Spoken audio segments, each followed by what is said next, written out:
So Dow's green, Amazon all-time high here, 2110. We'll watch that. Let's get to Bob Pisani on the floor. Hey, Bob. Yeah, so far the low print was right at the open, Carl, and it's nice to see turning green here. Boeing up $4 almost. That's a major factor in the turnaround here. But we opened pretty weak here, and it's these concerns over what's going on in China here. Banks, the yields down again today, second day in a row. That's an issue. Semis were negative, but went positive. That's certainly positive. Energy, no energy at all there, of course. We've seen that for a while. Consumer staples, utilities, defenses were leading early on. But as you see, this has flipped around a little bit. The big question, of course, is this divergence in stocks and bonds. That was the big issue over the weekend. What are these weaker bond yields generally trying to tell us? I don't normally put up bond ETFs, but you see they're all up. This is the 10 to 20-year ETF, the 20-plus. Price is up. That means yields down. Even corporate bonds, LQD is the largest corporate bond ETF.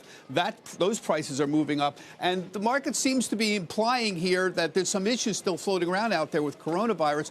What we're watching, what the market, the equity market watches, is there any signs of reopenings in the factories? Because that's a good indicator here. Kia announced they were suspending production in South Korea due to shortage of parts from China. But Tesla says they're resuming production. Samsung said they're going to start TV production at the Tianjin factory February 17th. So you see, this is very mixed news here. We just don't know. It's not quite clear right now. And the market's reflecting, certainly the bond market, reflecting some of that uncertainty. Meantime, we are about two-thirds of the way through earnings season. Let's call it good, not amazing numbers. The fourth quarter, 2.3. This is going up, which is a good sign, and that often happens. But this is what we're watching here. This is not going in the right direction. This was 4.8%. These are estimates for the first quarter, 4.8% a week ago. Today it's 4%. Now that's a much more aggressive reduction than would happen under normal circumstances. That is reflecting the concerns about coronavirus that's out there. So this is the problem here. Remember, prices are going up. We had a great week last week, despite Friday. So price is up. Earnings estimates coming down, meaning the market's very pricey right now.